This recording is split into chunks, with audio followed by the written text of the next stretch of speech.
Bhagavate Ramakrishnaya. Om. Salutations to Bhagavan Ramakrishna. Sri Ramakrishna's devotional teachings. 15. Aphorism.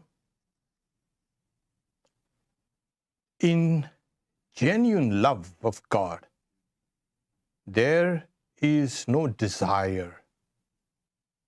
Only through such love does one speedily realize God. The translation is Shuddha Bhakti, in pure love. It can be made translated into genuine, but pure love is much more closer to the original meaning. In pure love of God, there is no desire. The correct translation will be, there should be no desire.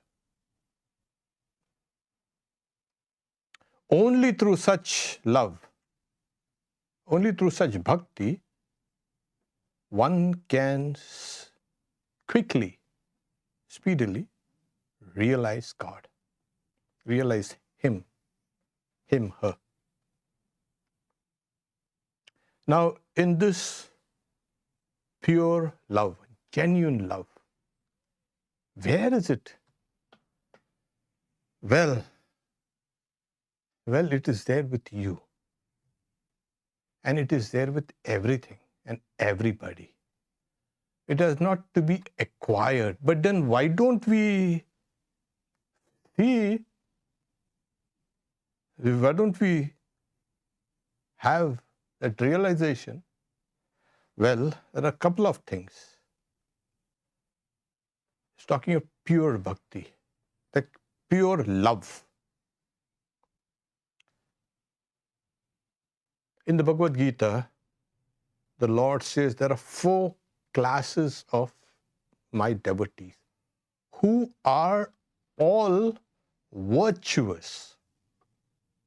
Saying Chaturvida bhajati mam, jana sukritur. What is that?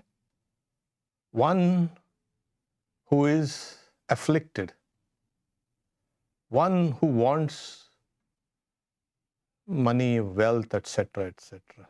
That's genuine. At least they're going to God. The third is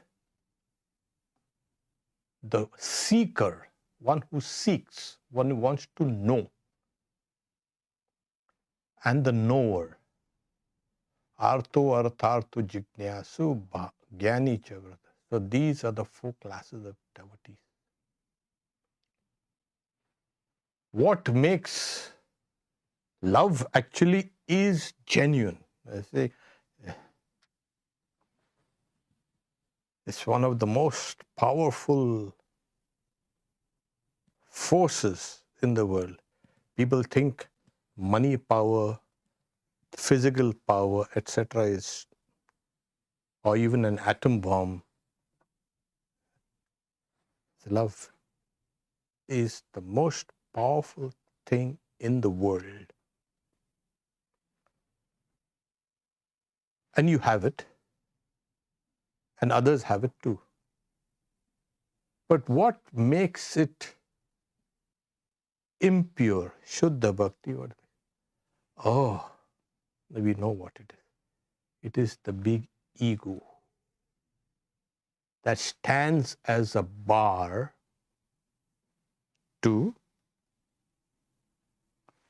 the love that flows out. Now, we find when this is obstructing you, then that love becomes impure. Then that love becomes concentrated on you. But when there is no ego, then it spreads out to others.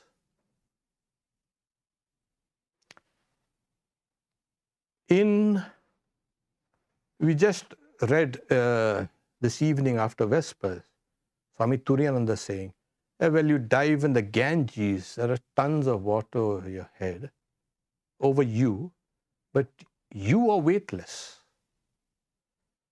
But you could break your back if you carry a big pot of water, you see. So when you obstruct that love, it becomes self-love, and that can destroy you. And when you have no ego, it spreads out all over. And you feel that's the most natural state.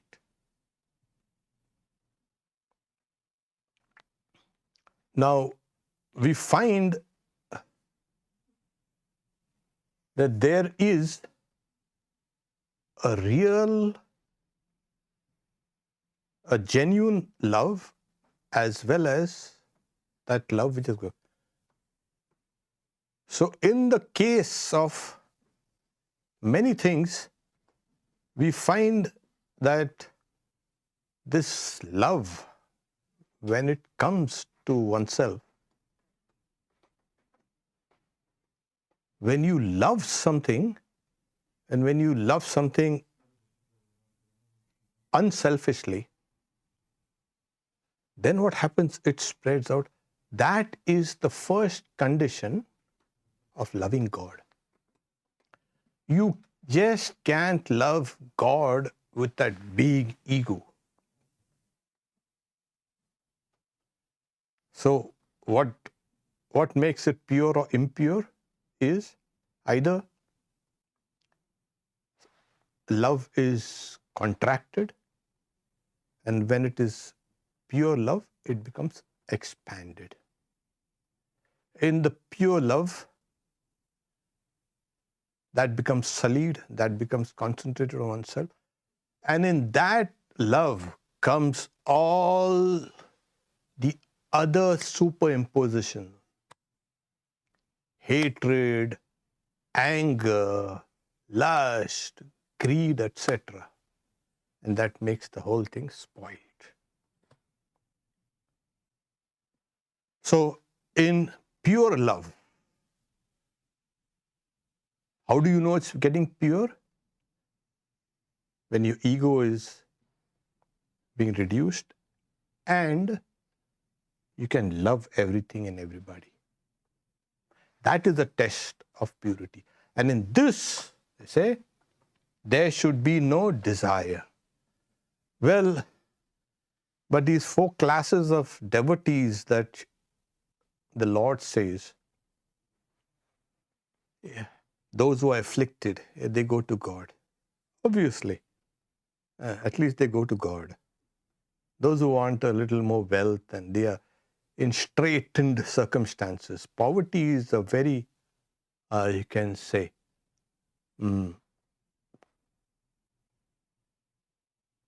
situation where you have to think only of your body and bodily needs and how to survive for today or tomorrow. So too much poverty will not let you think about God. Of course, there are these great saints who their poverty is voluntary. So the people they go to God, and you can find generally the bulk of the devotees, if you find, they fall in these 2 categories. And once your love is growing for God, you can see God responding, then you want to know. Then you become an inquirer. And we want to inquire, what is this? What is this love? What is it? Now you understand at this stage that this love is not just human or biological. This love is divine. And at this stage, as you keep on understanding that this love is divine and slowly it grows and grows, then you become a knower. You know it firsthand. Like you feel love. Everybody feels love. Now you know that this love that you feel is divine. This is the inner subjective experience. Then you become a knower. And saying only through such love or bhakti does one speedily realize God. This is clear. One does not need to. So realize God where? There. Where there? In love. But love? Where exactly? Yes. Because our egos have concentrated this love in our own hearts, and here it is, here, feel it. It is there and it's everywhere you'll find. So in that love, you will find God. People want to know how to realize God. Start loving. Not yours.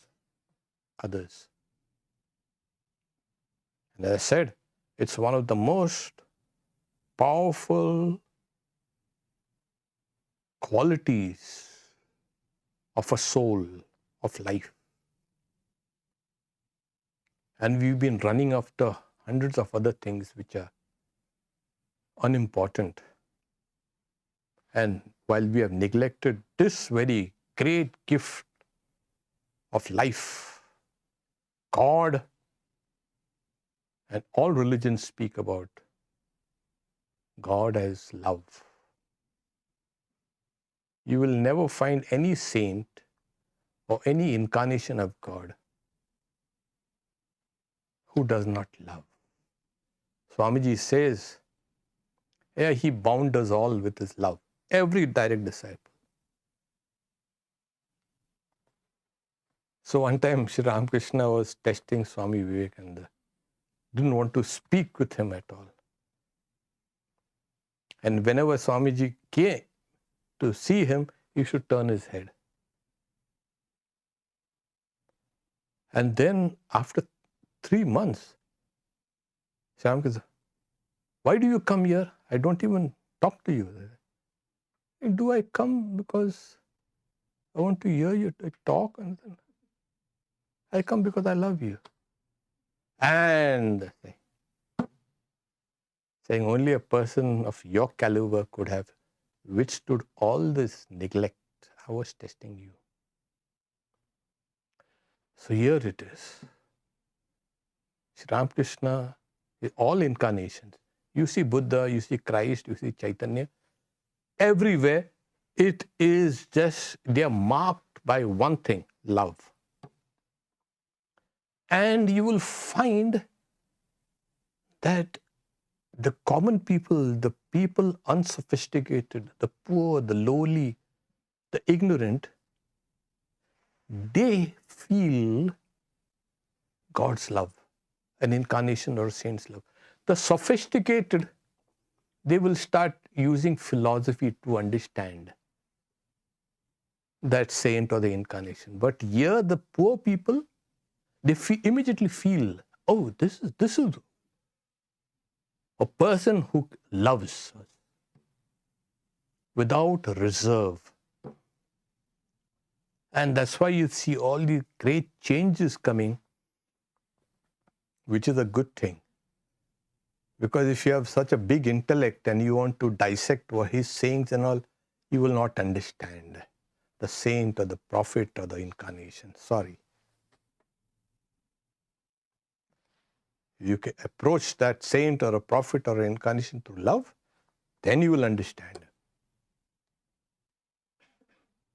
So this is how it's only through such love one speedily realizes God. The next, 16. Prahlada, Narada and Hanuman, they too retain bhakti after attaining samadhi. Now has been consistent throughout the ages. It's not only these three only. Sri Ramakrishna is giving representative names of persons who today we worship. But he's saying they too retain bhakti and after attaining samadhi. So after attaining samadhi means bhakti is greater than samadhi. Sri Ramakrishna once scolded Swami Vivekananda. What would you like? He's saying, I like to be in samadhi all through. Now and then come down a little and eat and then go back. And Sri Ramakrishna scolded him, saying, I thought you were a vast receptacle. I say, you're small-minded. I thought you will be like a big banyan tree where all the souls will come and take rest under the shade. Yeah. So how do these souls, people say, oh, that person is a realized soul. That person is an enlightened soul. That person is so-and-so, whatever. Awakened soul, whatever. All these kind of things. What do they know about awakening, enlightenment, realization? These are kind of cliched things they keep on repeating over and over again.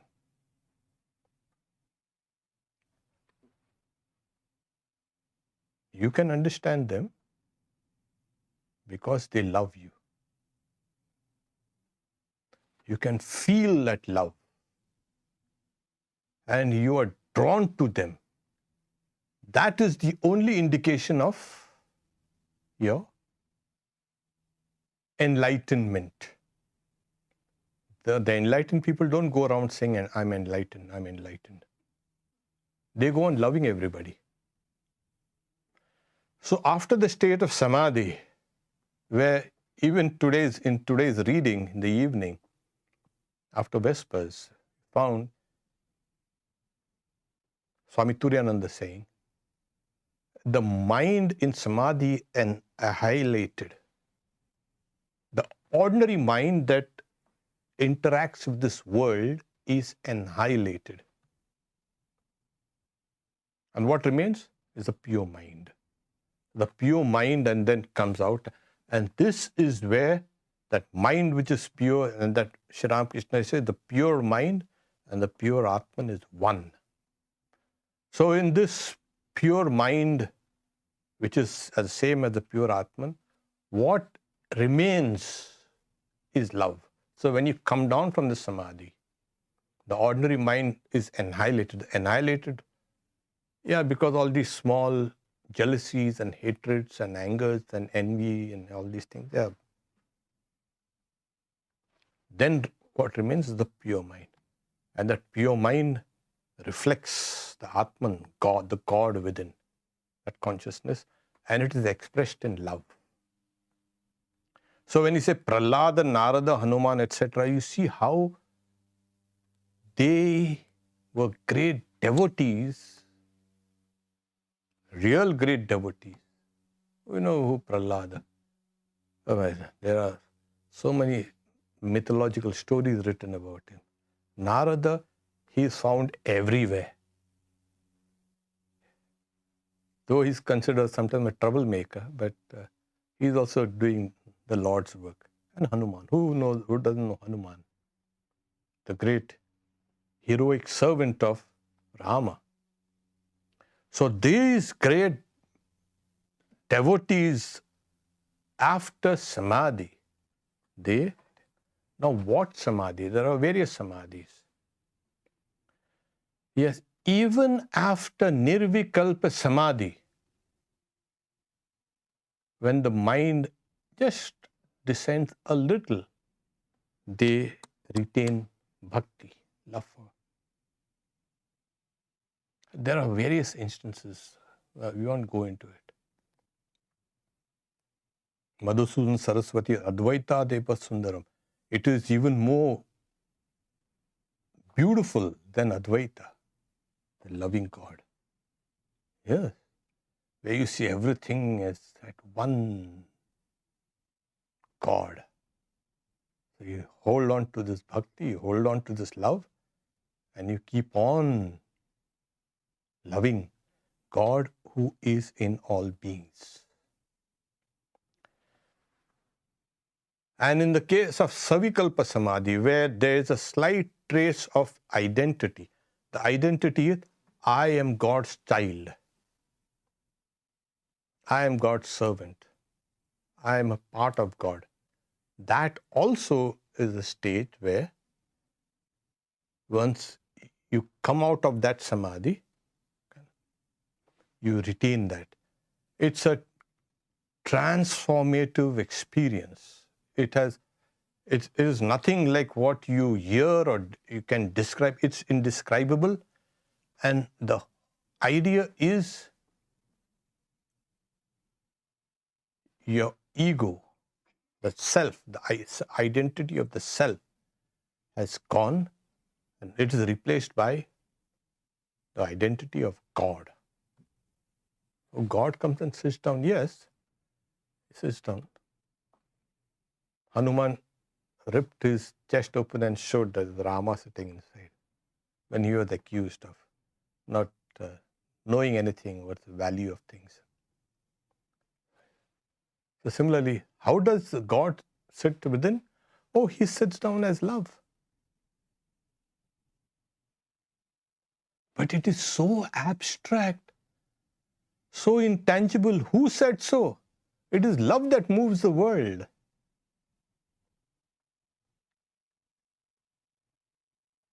Try to describe it, you'll fail. And yet, it is there.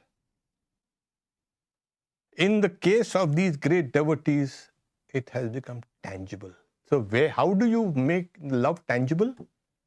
Well, this whole world of living beings becomes yours. It becomes tangible. Oh, love is so abstract. We hear this complaint. Love is so abstract, intangible, indescribable. Yeah. That's because there's a big ego that's standing in the way of its expression. Love is very tangible. Love can change your body. You can change everything. You can tame wild animals. You can do anything. Even plants respond to love. My God. Insects, I don't know, but animals, see how. So where do you want to see this love and say that it is intangible? It is tangible. So love for God also is tangible. We should not think that, oh, bhakti or love is so intangible, so far away, so remote. It is in a way you. And when we can understand this, that it is me, somehow the cloud of that ego has come and made it sullied.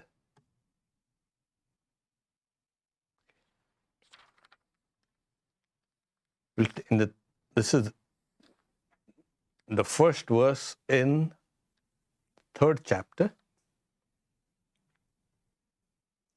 O Lord, O God, thou art the master and I am thy servant. Thou art the Lord, I am thy devotee.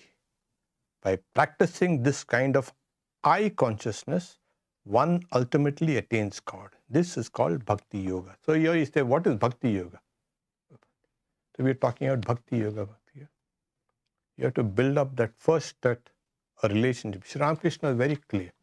First, you have to build a relationship with God and then strengthen it. Oh, we do not know that God is again intangible, cannot be seen, cannot be heard, cannot be felt. I just explained how tangible love is. That is what you're going to hold on to. And to say, oh, we cannot see God, so God does not exist. Yeah, so you cannot see yourself, so you do not exist. But I exist. That's not what you think you are. Nobody says that.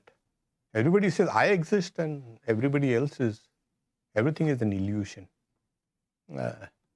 First you cancel yourself here and then everything becomes all right. Here Sri Ramakrishna is very clear. Oh God, thou art the master and I am the servant. This is. And also, like Sri Ramakrishna himself says, God is a mother and you are the child. Or God is a father, you are a child. That is one of the most intense forms of love and the purest also. And thou art the Lord, I am the devotee. So first he says, Ami das tami Prabhu, that's a dasya bhav. Ami bhakta tami Bhagavan, that's the devotee. So, otherwise, it's just impossible to not eradicate, for this small consciousness to be linked to the cosmic consciousness. So you must have a free way that you can travel there and that can travel here. And you have to have a link. You have to be linked. And that link has to be strengthened in time. That will change by practicing this kind of I consciousness. One attains God. This is called Bhakti Yoga. So this I, which is difficult to eradicate, Sri Ramakrishna, it is difficult to eradicate the I. It happens only by the grace of God. Otherwise it cannot go. It is experienced in the state of samadhi. There is a complete eradication of the I. In the state of deep sleep, there is an eradication of the I, but it comes back again. When you go into samadhi and you come out, the I has disappeared, and thou remains. So Swami Vivekananda gives the example. When a fool goes into samadhi, comes out a sage. So there is something there. That fool went and got there and it become converted into a sage. But otherwise, it's all there. It's just impossible to eradicate. So Sri Ramakrishna says, so let this rascal I be the servant I. And God is that cosmic love and I am that part or a spark of that God. Then you're forever linked to the thou. I and thou. This connection is called bhakti. This is called bhakti yoga. This is clear. Actually, I've been doing some extra explanations, which it's good for the beginners, but those who just read it, oh, what is bhakti yoga? It's clear. Sri Ramakrishna's words are very clear. The second aphorism is, what is bhakti yoga? It is to keep the mind on God by chanting His names and glories. Yeah. We ask people devotees to keep on doing japa, keep on practicing over and over and over again. Why is that? Because it's to keeping the mind on God. What is keeping this mind on God? So when you do Nam Sankirtan or Nam Japa, so you do japa, you are thinking of God. What do you mean thinking of God? There is something called the wave in the mind.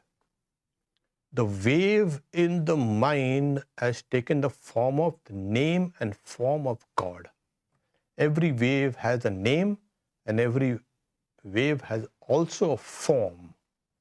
Name and form constitutes the chitta vritti. So in the ordinary chitta vrittis, the waves in the mind, it's of these objects.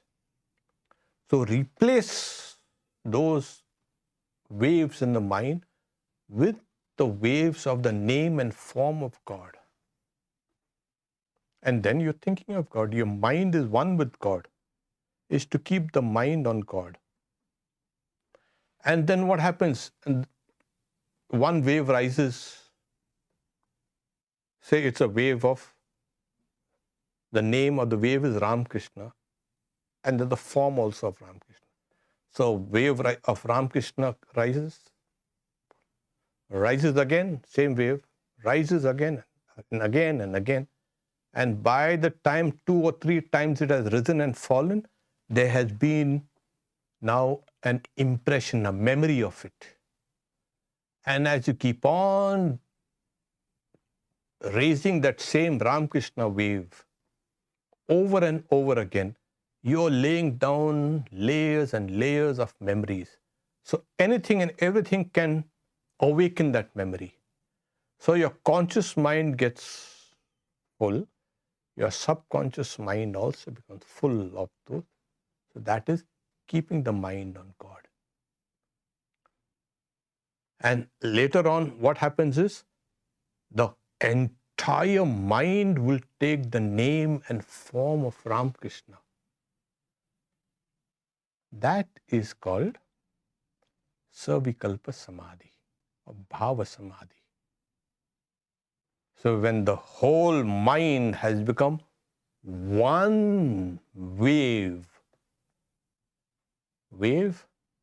name and form, either Ramakrishna or Kali or Durga or Shiva or Vishnu, whatever.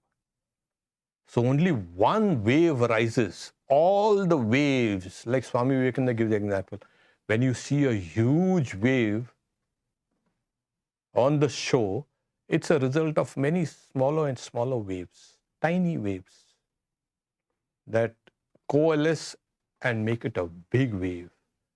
So this constant japa, singing the name of, to keep the mind on God while chanting His names and glories, on and on and on, all these small impressions of memory, they will, by the grace of God, they become one form. Then you get into Bhava Samadhi. This is called Bhakti Yoga. Why it is such a long process? Yes, it is a long process. How long? Well, if you intensely love that name and form, then you can shorten the time. The whole thing is to love intensely. And if you can do that, you won't say it takes so long. This is the advantage in Bhakti Yoga. So what is Bhakti Yoga? It is to keep the mind on God by chanting His names and glories. By chanting His names, the mind also works on a kind of a rhythm. So if you chant and if you sing names and glories, nothing like that. Otherwise, like these yogis and this, they can be dry, mechanical process. Love always makes the heart sing. The more you intensely love that thing, the more you would like to sing. That is part. So you like to constantly think about that, sing about that, meditate upon that, and then slowly comes the transformation. This is called Bhakti Yoga. As you said, yoga, one of the meaning of yoga is to yoke, to join. You're joined to God, the mind is joined to God via love. How can it be? Yes, the individual soul, an aspect of this individual soul is love. God is also, an aspect of God is love. So these are not two disparate, not distinct entities. Fundamentally, they are one.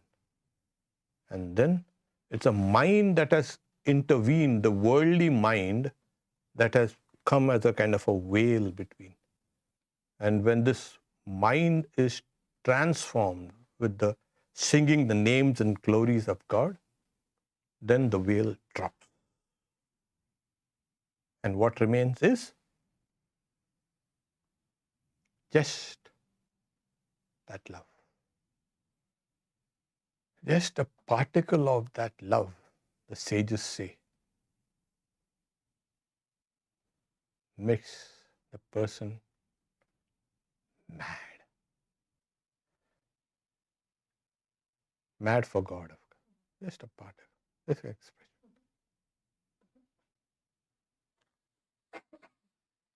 It's not maddening. This love gives you immortality.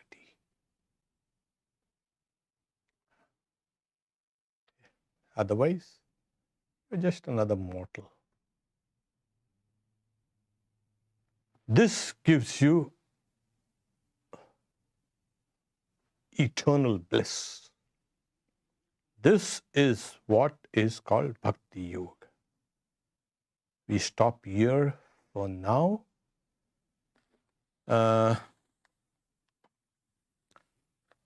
Before we can, if there's any questions, there are no questions. Tomorrow is Guru Purnima, which is,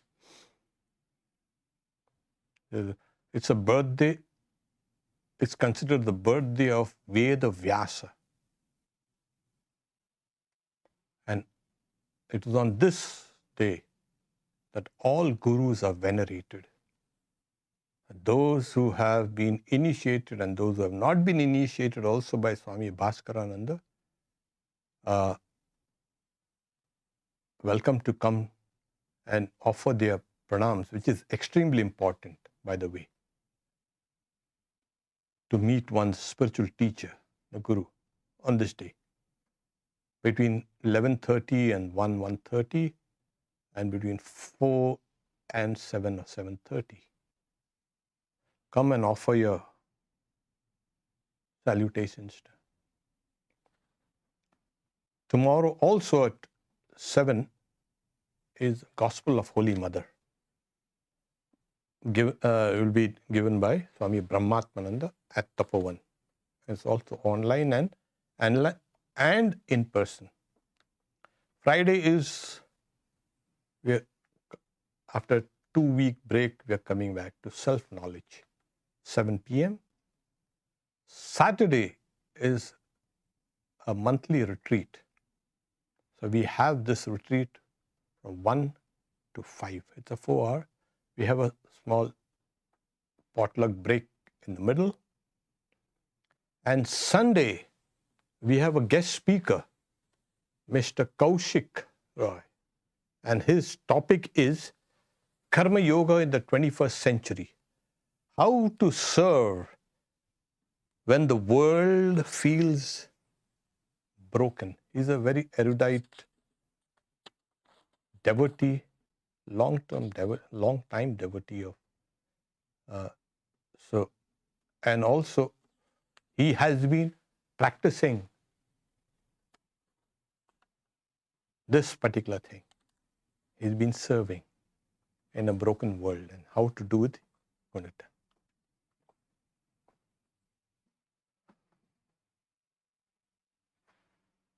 Om Shanti Shanti Shanti Harihi Om Tat Sat Sri Ramakrishna Arpanamastu.